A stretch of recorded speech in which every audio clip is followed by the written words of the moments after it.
வணக்கம். அரசு கலைக்கல்லூரி நுழைவு வாயில் முன்பு கௌரவ பேராசிரியர்களை பணி நிரந்தரம் செய்ய வலியுறுத்தி கண்ணில் கருப்பு துணி கட்டி கௌரவ பேராசிரியர்கள் ஆர்ப்பாட்டத்தில் ஈடுபட்டனர். இனி விரிவான செய்திகள்.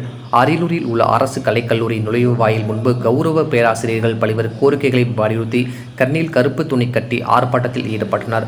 ஆர்ப்பாட்டத்தில் கௌரவ பேராசிரியர்களை பணி நிரந்தரம் செய்ய வேண்டும், காலமுறை ஊதியம் வழங்க வேண்டும், சம வேலைக்கு சம ஊதியம் வழங்க வேண்டும், மகப்பேறு விடுப்பு வழங்க வேண்டும், 12 மாதமும் ஊதியமும் வழங்க வேண்டும் என்பது உள்ளிட்ட பல்வேறு கோரிக்கைகளை வலியுறுத்தி கண்ணில் கருப்பு துணி கட்டிக்கொண்டு கௌரவ பேராசிரியர்கள் ஆர்ப்பாட்டத்தில் ஈடுபட்டுள்ளனர்.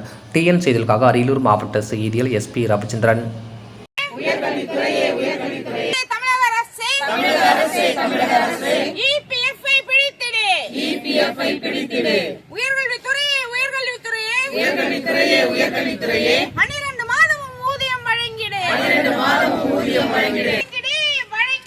வழங்கிடு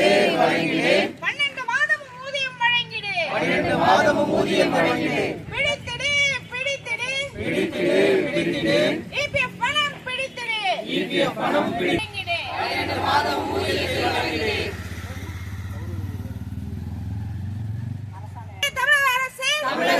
தமிழக அரசே